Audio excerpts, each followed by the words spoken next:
অগ্নিকাণ্ড পুড়ে ছাই 150-এরও বেশি ঝুপড়ি। এই মুহূর্তে আমাদের সহকর্মী সিজার রয়েছেন আমাদের সঙ্গে, সরাসরি চলে যাবো সিজারের কাছে। সিজার, এই এক একটা ছবি দেখলে সত্যি এটা ভাবতে কষ্ট হচ্ছে যে আজকে, অন্তত আজকের দিনটা তো বটেই, এই প্রবল শীতের মধ্যে কিভাবে রাত কাটাবেন এই মানুষগুলো।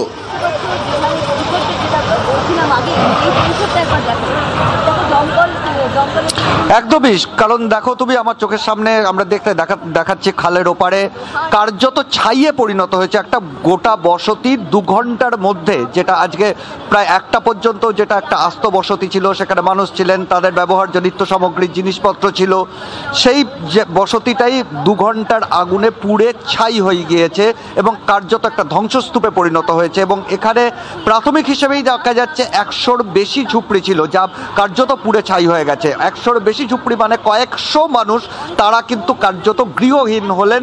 তাদের মাথার ওপরের যে ছাউনিটুকু, সেই ছাউনিটুকু কিন্তু আর রইল না।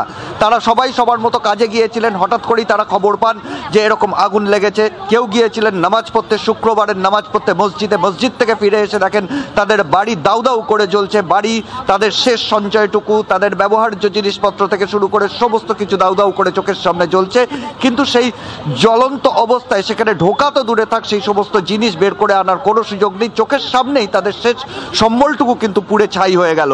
এবং এই শীতের মধ্যে আজকের রাতটুকু, এই মুহূর্তে তারা প্রাণপণ লড়াই করে যাচ্ছেন। এই ধ্বংসস্তূপের মধ্য থেকেও যদি কোনো সম্বলটুকু বাঁচানো যায়, সেই ধ্বংসস্তূপের মধ্যে আগুনের মধ্যে, যেখানে এখন দেখা যাচ্ছে দমকল অনেকটাই আগুন নিয়ন্ত্রণে এনেছে, আগুনের লেলিহান শিখা নেই, পকেট ফায়ার যেগুলো রয়েছে সেখান থেকে ধোঁয়া উঠছে, সেখানেও জল দিয়ে দমকল এই মুহূর্তে আগুনটা মোটামুটি নিয়ন্ত্রণে এনেছে।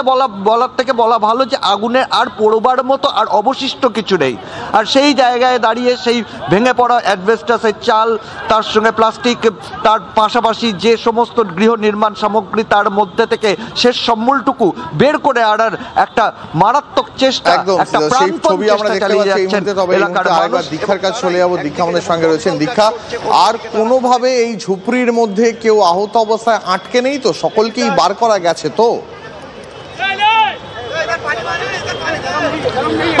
দেখো, বাড়ির যারা পুরুষ মানুষ তারা সকলেই যেহেতু নামাজ পড়তে গিয়েছিলেন, বাড়িতে ছিলেন মহিলা এবং বাচ্চা যারা, তারা আগুন লাগার সঙ্গে সঙ্গে তাদের অনেকেই হয়তো শরীর অসুস্থ হয়ে গেছিলেন, কারণ অনেকেই নিজের জিনিসপত্র বাঁচিয়ে নেওয়ার চেষ্টা করেছিলেন। কিন্তু এখনো পর্যন্ত হতাহতের খবর কেউ বলতে পারছেন না, বা মন্ত্রী সুজিত বসুর সাথে কথা বললাম সেটাও তারা বলতে পারছেন না। আমরা এখন যে ছবিটা দেখতে পাচ্ছি, যে আমার সহকর্মী সিজার মন্ডল যেটা বলছিল যে পোড়ার মতন কিছু নেই, সত্যি দেখো পোড়ার মতন কিছু নেই।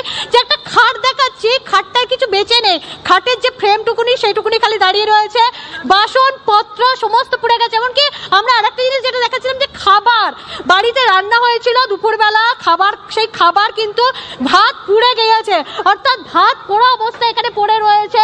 কারণ সকলেই যে অভুক্ত এখানে, তো সেই সময় যখন আগুনটা লাগে, হয় বাড়িতে কেন রান্না চলেছিল, প্রত্যেকটা বাড়িতে দেখছি ভাত পোড়া অবস্থায় রয়েছে। অর্থাৎ পরিস্থিতিটা কতটা দেখতে পাচ্ছি যে 100-র ওপর যে ঝুপড়ি ছিল, বাড়িতে পুরুষ মানুষরা ছিলেন না, বাঁচাবার মতন কিন্তু কিছু নেই। তাও অনেকেই চেষ্টা করছেন খাল থেকে এবং নিজেরাই দমকলের পাইপ থেকে যদি জল নিয়ে একটু জায়গাটা, তপ্ত জায়গাটাকে যদি একটু ঠান্ডা করা যায় সেটুকুনি চেষ্টা করছেন।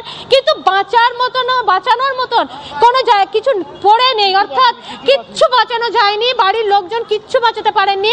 আমরা যেমন দেখছি বেশ কয়েকটি ঘরে রয়েছে, যে ট্রাঙ্ক রয়েছে, আলমারি রয়েছে, সেগুলোর ভেতরের অবস্থাগুলো ছবিটা দেখলেই বুঝতে পারবেন। দীক্ষা, তার মানে একটা জিনিস পরিষ্কার যে একেবারে এক একটি মানুষের জীবন ধারণের জন্য যে ন্যূনতম জিনিসগুলো প্রত্যেক দিন লাগে, আজকের এই ভয়াবহ আগুনে সেই সমস্ত কিছু পুড়ে একেবারে ছাই হয়ে গেছে।